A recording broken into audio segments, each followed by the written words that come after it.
Subscribe कीजिए Bollywood since को और दबाइए इस घंटे को ताकि आपको नोटिफिकेशंस मिल सकें और आप देख पाएं हमारी वीडियोस सबसे पहले।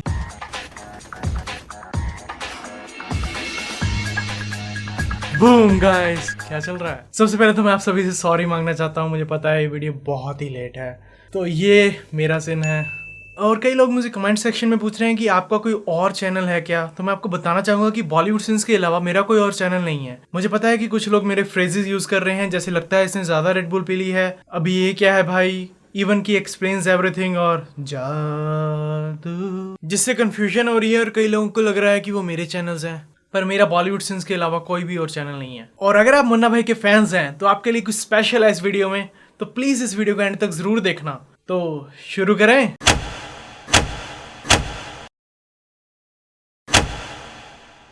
इस सीन में सर्किट को देखकर भप्पी दा बहुत ही खुश हुए होंगे। इसके पीछे एक बंदा खड़ा है जो लगता है इसे शूट करने वाला है, पर ये इतना स्लो भाग रहा है। इससे तेज तो सिमरन दिलवाले दुल्हनिया ले जाएंगे में भाग रही थी। No. ये बंदा यहाँ पर सड़क पर गोलियां चला रहा है और कोई बंदा शोर नहीं मचा रहा। हाँ कुछ तो करो यार। और इस एरिया में बंदे हैं, मैं आपको दिखाता हूँ अभी। इधर उधर लोग तो हैं यहाँ पर। जब सर्किट इनका पीछा कर रहा होता है तब ये कार पर लगा हुआ कैमरा 7 बार दिखाई देता है। चल बे 7 सीन ऐड कर दे। तो ये बंदा इस सिचुएशन में एक कैब के अंदर जाकर बैठ जाता है, जबकि एक बंदा इसके पीछे पड़ा है जो इसकी जान लेना चाहता है, और कैब का ड्राइवर बाहर खड़ा हुआ है।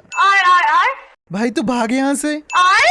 और सर्किट इतनी जल्दी ये गाड़ी इनके पीछे कैसे लेकर आया, जबकि वहाँ पर इसके आसपास ये गाड़ी नहीं खड़ी थी। इस सीन में कोई बंदा इधर जा रहा है, कोई बंदा इधर जा रहा है, पर फिर भी ये एक दूसरे के साथ टकराई जा रहे हैं। वाओ क्या कैरम बोर्ड है। सर्किट को पब्लिक में ऐसी गन नहीं चलानी चाहिए थी, चाहे उसमें गोलियां असली हो या नकली। भाई मैं घुमा घुमा कर गोलियां चला रहा था, किसी को लग जाती तो। बिल्कुल सही, ये तो मुन्ना ने गलती निकाल दी। तो फिर निकाल दे सीन, चले कम कर।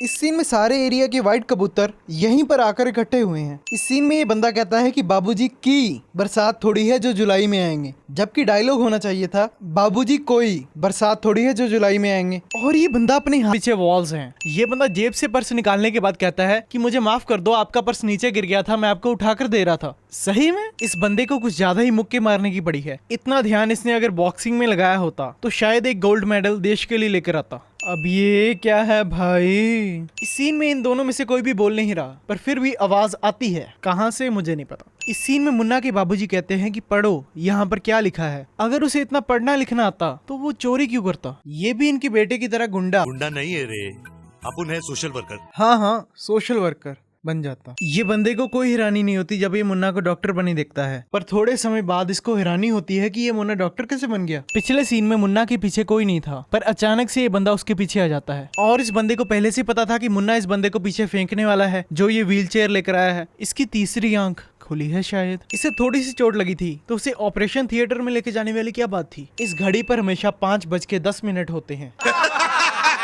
इस सीन से पहले ये वार्निंग डालनी चाहिए थी कि अपने कानों में हेडफोन डाल लें। वैसे मैंने भी वार्निंग नहीं डाली। ये मेरा सीन काउंटर अब कौन चला रहा है? मैं। भाग यहाँ से। चिंकी नींद से उठती है, पर इस सीन में लगता नहीं है कि वो नींद से उठी है। मुन्ना के बाबूजी ने मुन्ना की फोटो चिंकी के बाप को दे दी थी, तो मुन्ना के बाबूजी चिंकी की फोटो क्यों नहीं लेकर आए साथ में? इस मूवी की आधी कंफ्यूजन दूर हो जाती अगर मुन्ना को पता लग जाता है कि चिंकी कौन है। ये लोग बोर्ड मुन्ना के कहने पर ही उतार रहे होंगे, और अभी ये लोग बोर्ड उतार रहे हैं तो मुन्ना गाली दे रहा है। ये लोग कॉलेज में शरेआम गुंडागर्दी कर रहे हैं। अभी ऑपरेशन चल रहा है और ये लोग सीधा ऑपरेशन थिएटर में घुस गए। इधर सर्किट की घड़ी में 9:15 हुए हैं और उधर 9 बजे ही नहीं है अभी तक। ये बंदा पुलिस को कांटेक्ट क्यों नहीं कर रहा? अभी इसने पीएमटी क्लियर किया है और इसे सारे हॉस्पिटल से कॉल भी आने लगी हैं। इसके आगे 3 बंदे खड़े हैं और तीनों का हेयर स्टाइल एक ही है और बहुत ही बढ़िया है। मुन्ना इसका नाम पढ़ता है। इसके फादर का नाम जेसी अस्थाना है, तो इसके नाम के पीछे अस्थाना तो लगेगा ही। तो इसके पीछे का नाम पढ़ के मुन्ना को पता लग जाना चाहिए था कि ये अस्थाना की लड़की है चिंकी। जब मुन्ना पूछता है कि फर्स्ट ईयर की क्लास किधर है, तब ये दोनों लड़के एक ही साथ एक ही पोजीशन में बताते हैं कि आगे से लेफ्ट। सभी स्टूडेंट्स मुन्ना को खड़े होकर गुड मॉर्निंग बोलते हैं, पर जब अस्थाना क्लास में आता है तब कोई गुड मॉर्निंग नहीं बोलता, जबकि वो सभी को गुड मॉर्निंग बोलता है। इस सीन में मुन्ना अपना मुंह नहीं खोलता है, पर आवाज आती है क्या है? क्या है? क्या है? क्या है? मुन्ना यहाँ पर इस लड़के के पास आकर खड़ा हो जाता है, पर इस एंगल से ना वो लड़का दिखाई दे रहा है और ना मुन्ना दिखाई दे रहा है। मुन्ना इस लड़की से 7 स्टेयर्स ऊपर जाकर बैठा था, तो उसे यहाँ पर होना चाहिए, पर मुन्ना छोड़ो, उसके साथ जो स्टूडेंट्स थे वो भी नहीं दिखाई दे रहे हैं। फिर इससे अगले सीन में भी मुन्ना यहाँ पर नहीं दिखाई दे रहा है। ये बंदा पूछता है कि आप सब में से कौन अच्छा डॉक्टर बनना चाहता है। ऑब्वियसली सभी अच्छा डॉक्टर बनना चाहते हैं, कोई बुरा डॉक्टर क्यों बनना चाहेगा इतनी पढ़ाई करके। मुन्ना ने अपनी बात अभी पूरी नहीं की है, पर इस लड़के की पहले से ही हंसी निकल रही है। इस लड़के को आधे घंटे बाद मुन्ना की बात समझ आती है, तभी हंसना शुरू कर देता है। इस सीन में अस्थाना इसको अपने पास बुलाता है, जैसे उसको कोई जरूरी बात उसके कानों में करनी है, और जब वो कान इधर करता है तभी ऐसे बोलता है, किसी को भी पता नहीं चलना चाहिए मेरे बेटी, you understand? Munna 12 number room के सामने आकर इनसे पूछता है ये 12 नंबर रूम किधर है, और इसका रूम्स की तरफ कोई ध्यान नहीं होता, पर ये फटाफट बता देता है कि 12 नंबर रूम ये है। Bonus around #1.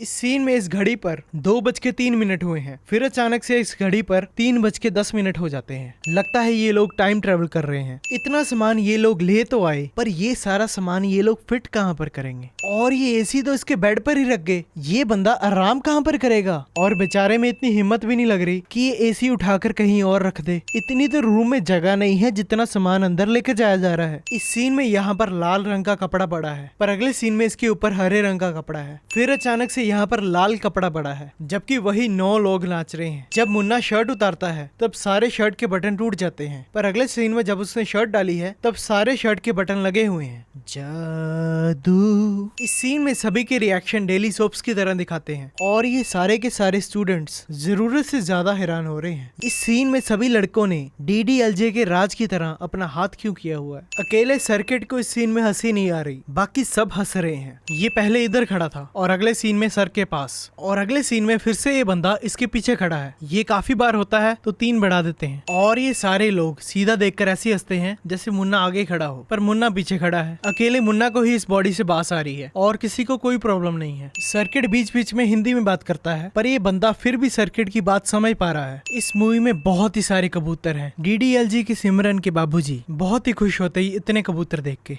आओ, और मुन्ना को खुद की बॉडी मंगाने का फायदा ही क्या होगा, क्योंकि सर तो सभी बच्चों को एक साथ ही समझाएगा, मुन्ना को अकेले तो समझाने नहीं वाला। और यहाँ पर इतनी डेड बॉडीज पड़ी हैं, मुन्ना ने सर्किट को अपनी डेड बॉडी लाने के लिए क्यों कहा, और उस बंदे ने इनके खिलाफ पुलिस कंप्लेंट क्यों नहीं की। कॉलेज वालों ने भी मुन्ना की इस हरकत पर कोई एक्शन नहीं लिया। मुन्ना ने बॉडी को छुआ तक नहीं, पहले ही बेहोश हो गया, और ये खुद को मुन्ना भाई कहता है। यहाँ पर चिंकी ही क्यों मुन्ना का चेकअप करने आई है। अस्थाना तो चिंकी को मुन्ना से दूर रखना चाहता था। चिंकी को मुन्ना की आवाज नहीं सुनाई देती जब वो चिल्ला रहा होता है, पर जब मुन्ना उसके पास जाकर आराम से बात करता है तब चिंकी को मुन्ना की आवाज सुनाई देती है। मुन्ना की जीभ पहले साफ होती है इस सीन में, फिर अगले सीन्स में मुन्ना की जीभ लाल हो जाती है। अगले सीन में सभी के सभी अपना काम छोड़ के मुन्ना की बातें सुनने के लिए आ रहे हैं। ये बंदा दुखी है, पर डायलॉग तो शाहरुख खान की तरह बोल रहा है। तुमको क्या मालूम प्यार क्या होता है? ये बंदे पहले ही चुटकियां बजा रहे हैं, इन्हें कैसे पता कि मुन्ना अभी गाना गाने वाला है। क्या मुन्ना पहले भी ऐसा कुछ कर चुका है। ये मूवी कबूतरों से भरी पड़ी है। मुन्ना को ये लड़की बहुत ही पसंद थी, पर इस सीन को देखकर ऐसा क्यों लग रहा है कि सर्किट को भी यही लड़की पसंद थी। ये म्यूजिकल इंस्ट्रूमेंट्स यहाँ पर कैसे आए। ये हॉस्पिटल थोड़ी है, ये लोग तो यहाँ पर डांस किए जा रहे हैं, गाना गाई जा रहे हैं। कई पेशेंट्स को इन चीजों से बहुत ही तकलीफ होती है।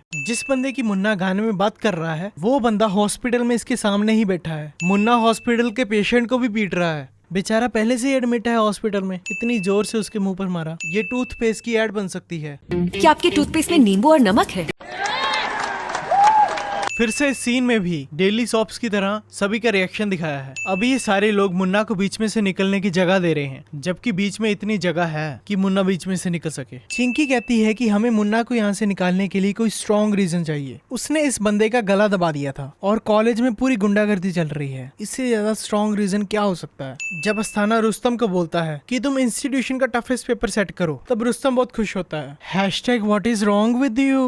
जबकि इसे तो पता होना चाहिए कि पेपर देना या करवाना तो इसे पड़ेगा, पिछली बार भी यही हुआ था। और मुन्ना को क्या फर्क पड़ेगा अगर पेपर इजी हो या टफ, वो तो चीटिंग ही कर रहा है। कुछ ऐसा करो जिससे वो चीटिंग कर ना पाए। पहले ये बंदा कैंची लगा रहा था, पर जब बाद में ये उस तरह लगाने लग जाता है तब भी कैंची की आवाज ही आती है। ये पहले इस पेशेंट को इधर लेकर जा रही थी और फिर ये इधर आ जाती है। जब भी क्लास में स्टूडेंट्स को दिखाते हैं तब ये लड़का और ये लड़की मुन्ना के आसपास होते हैं, और एग्जाम में भी ये लड़का इधर बैठा है और ये लड़की इधर। अब ये बंदा पेपर खुद ही करा रहा है, क्या फायदा टफ पेपर डालने का, इससे बाकी स्टूडेंट्स का नुकसान होगा, मुन्ना का नहीं। इस घड़ी पर 1:05 होने वाले हैं, फिर अचानक से 2:10 है। चिंकी को पता नहीं कि मुन्ना की जादू की झप्पी क्या है, तो सफाई वाला बंदा अचानक से किसी पर चिल्लाने लग जाता है ताकि मुन्ना चिंकी को एग्जाम्पल देके समझा सके कि जादू की झप्पी क्या है। मुन्ना जब भी कोई अच्छा काम करता है तब उसके आसपास 2-3 लोग खड़े उसे देख रहे होते हैं। मुन्ना को पता क्यों नहीं लग रहा है कि चिंकी और सुमन एक ही हैं। मुन्ना को तो आवाज की पहचान होनी चाहिए। अब ये क्या है भाई, इस बंदे के पंच लगता नहीं है पर फिर भी ये गिर पड़ता है, तो मुन्ना और चिंकी एक दूसरे की मन की बात सुन सकते हैं। सही में ये मुन्ना भाई के पी के सर पर हाथ रख के गया था क्या?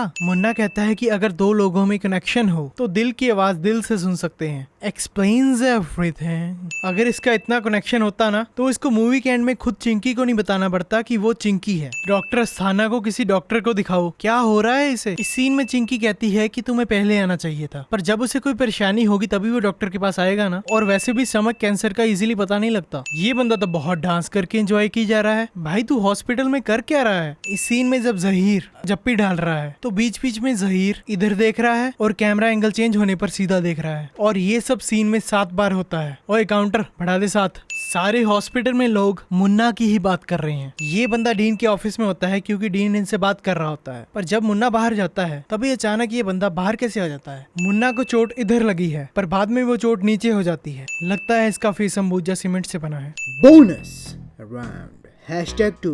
ए मामू, तू भी मामू है। ए मामू, अरे तू भी ना मामू, चुप है, मामू लग रहा। मामू ए मामू नहीं रे मामू, मामू लेट जा मामू मामू बना है। मामू मामू। मुन्ना को कैसे पता लगा कि उस दिन उस लड़की ने कौन सा गाना गाया था, जबकि उस दिन वो सर्किट के साथ हॉस्पिटल में था ही नहीं। देख ले।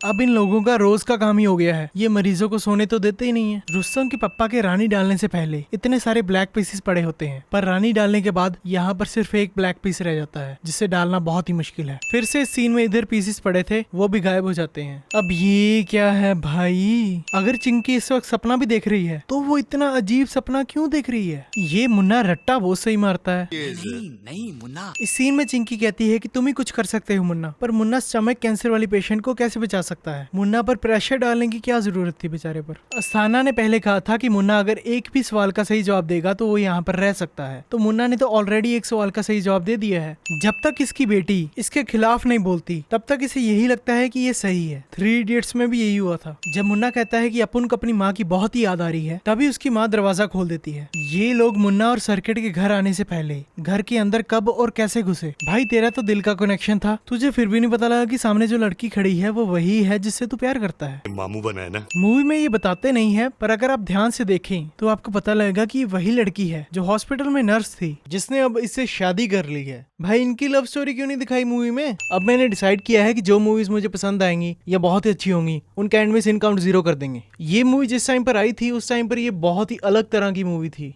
बॉलीवुड में ऐसी मूवीज उस टाइम पर ज्यादा नहीं बनती थी।